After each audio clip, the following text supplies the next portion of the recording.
এবং তার আদর্শ অনুসরণ করে আমরা দেশ সুন্দর একটি রাষ্ট্র বিনির্মাণ করার ক্ষেত্রে আমরা কাজ করে দেব।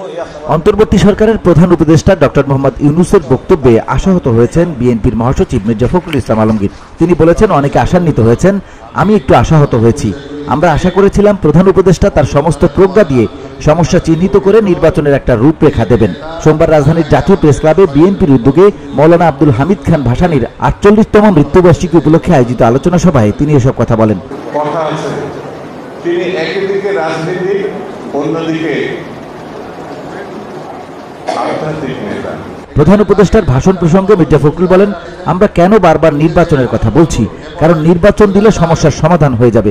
বিএনপি ক্ষমতায় যায় বা না যায় সেটা বড় কথা নয়, কিন্তু আজকে যারা ক্ষতি করবার চেষ্টা করছে তারা তখন পিছিয়ে যেতে বাধ্য হবে। আমাদের প্রধান উপদেষ্টা মহোদয় একটা ১০০ দিনের পূর্তির বক্তব্য রেখেছেন, ভালো হয়েছে, অনেকেই আশান্বিত হয়েছে, আমি একটু আশাহত হয়েছি। আমি আশা করেছিলাম যে প্রধান উপদেষ্টা মহোদয় তার সমস্ত প্রজ্ঞা দিয়ে সমস্যাটা চিহ্নিত করে তিনি নির্বাচনের একটা রূপরেখা দেবেন। আমি কেন বারবার নির্বাচনের কথা বলছি? কারণ নির্বাচন দিলে আমার অর্ধেক সমস্যার সমাধান হয়ে যায়। বিএনপি ক্ষমতায় যাক না যাক, দ্যাট ইজ ইমম্যাটেরিয়াল। আজকে যারা বাংলাদেশে ক্ষতি করতে চাচ্ছে, যারা বাংলাদেশে স্থিতিশীলতা নষ্ট করতে চাচ্ছে, বাংলাদেশকে যারা সংঘাতের মধ্যে জড়িয়ে যাচ্ছে, তারা তখন পিছিয়ে যেতে বাধ্য হবে। কারণ ওই সরকারের পিছনে জনগণের সমর্থন থাকবে। এই বিষয়টা অবশ্যই চিন্তা করতে হবে। সংস্কার প্রসঙ্গে তিনি বলেন, সংস্কার আমরা চাই না, শুধু আমরা সংস্কার শুরু করেছি। সংস্কার আমরা অবশ্যই চাইব এবং সংস্কার আমরা করব।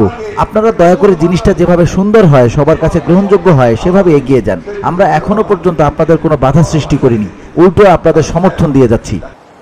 এই জন্যে এই সরকারকে ওইটা চিন্তা করতে হবে যে আমি যত দ্রুত সময় পারি প্রয়োজনীয় যে সংস্কারগুলো, যেগুলি আমরা কথা বলেছি ২ বছর আগে, আমাদের ৩১ দফা ২ বছর আগে দিয়েছি আমরা সংস্কার, তাই না?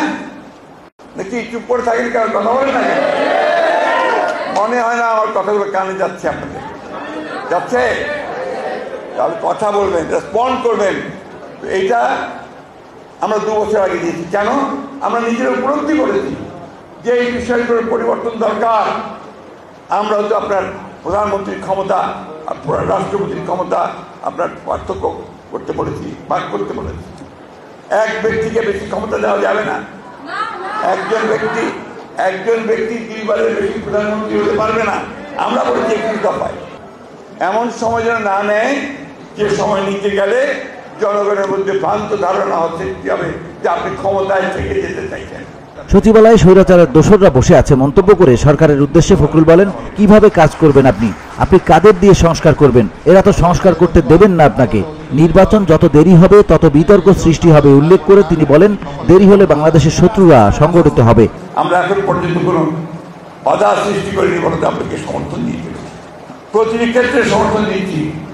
যদিও আপনাদের এই সচিবালয়, সেখানে এখনো সমস্ত দোসরেরা, এই স্বৈরাচারের ফ্যাসিবাদের দোসরেরা বসে আছে।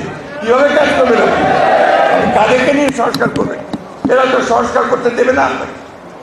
সমস্ত আমরা বসে আছি বেশিরভাগ যারা ওই স্বৈরাচারের দোসর, যারা কোটি কোটি টাকা আয় করেছে, দুর্নীতি করেছে, একই সঙ্গে তাদের তো আপনি সেইভাবে আমরা দেখতে পাচ্ছি না, সেইভাবে তাদের বিরুদ্ধে ব্যবস্থা হচ্ছে।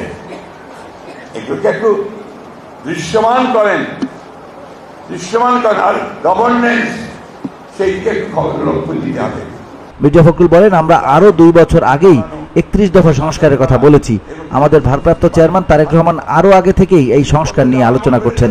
তাই আমরা অবশ্যই সংস্কার চাই এবং সেই সময়টা যেন অবশ্যই যৌক্তিক সময়ের মধ্যে হয় এবং যেন মনে না করে যেন তারাই ক্ষমতায় থেকে যাবে। BOD Bangla news desk.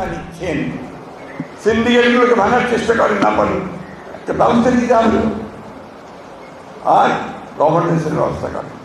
লোকে যদি আবারও তাকে কাজ করতে গেলে আপনার টাকা দিতে হয়, জোর দিতে হয়, আর সেক্রেটারি গেলে কেউ কাজে দিয়ে যায়, যে তাকে আবার সেই দালালরাই ঘোরাঘুরি করছে, কখনোই ভালো চোখে দেখবে না।